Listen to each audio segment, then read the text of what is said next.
हीमोरिक अम्ल, क्रिएटिनिन्स और कीटोन्स के द्वारा मूत्र में आते हैं। हमारे पास दिए हुए विकल्प हैं। विकल्प ए चयनित पुनः अवशोषण, विकल्प बी केशिका गुच्छीय निषेधन, विकल्प सी नलिका, डी बी व सी दोनों। प्रश्न की मुख्य अवधारणा है, मुख्य अवधारणा, इस प्रश्न की मुख्य अवधारणा है वृक्क में मूत्र निर्माण। देखिए अगर हम यहाँ पर बात करें वृक्क में मूत्र में निर्माण के विषय में, तो देखिए वृक्क में मूत्र निर्माण 3 चरणों में होता है। यह क्या है, यह 3 चरणों में होता है, जिसमें सबसे पहला चरण आता है ग्लोमेरुलर निस्पंदन,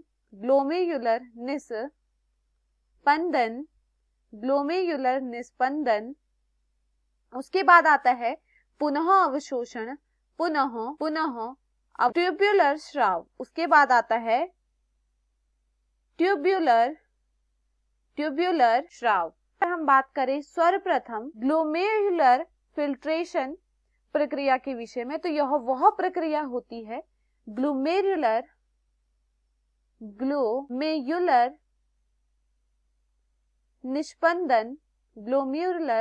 निस्पंदन प्रक्रिया के बारे में अगर हम यहाँ पर बात करें, तो इस प्रक्रिया में क्या होता है, इस प्रक्रिया में ग्लोमेरुलर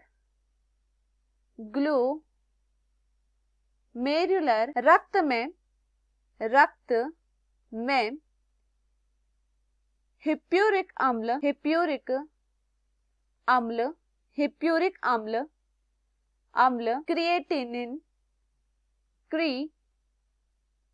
क्रिएटिनिन्स और कीटोन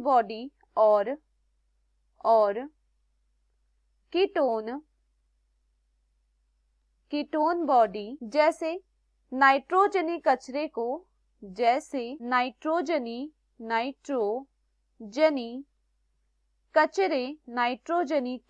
की कचरे को बोमन के कैप्सूल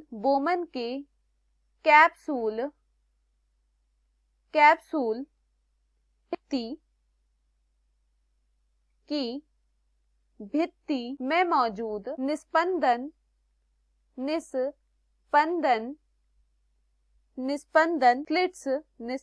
स्लिट्स कहे जाने वाले सूक्ष्म छिद्रों के माध्यम से यहाँ पर निस्पंदन किया जाता है। निस्पंदन स्लिट्स कहे जाने वाले सूक्ष्म छिद्रों के माध्यम से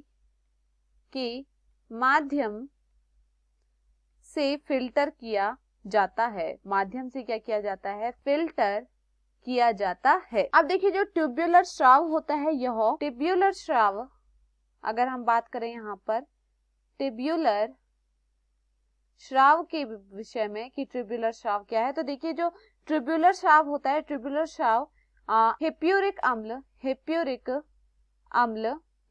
अम्ल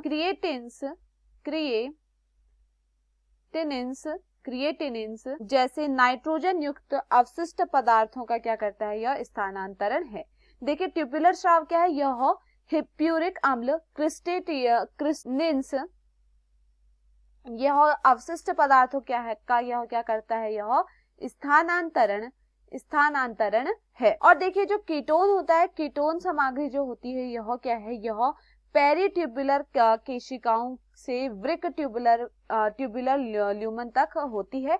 इसलिए यहाँ पर जो हीमोट्यूबुरिक अम्ल है, देखिए जो हीमोट्यूबुरिक अम्ल है क्रिस्टियंस है एवं जो कीटोन है, इन्हें ग्लोमेरुलर फिल्ट्रेशन यानी केशिका गुच्छीय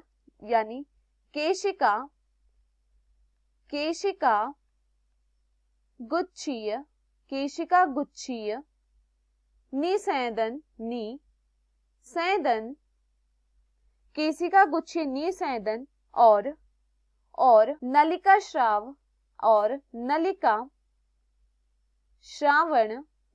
श्रावण के माध्यम से क्या किया जाता है, मूत्र से इन्हें जोड़ा जाता है। अब देखिए प्रश्न में क्या कहा गया है, हैप्यूरिक अम्ल, क्रिएटिनिन और कीटोन्स इसके द्वारा मूत्र में आते हैं।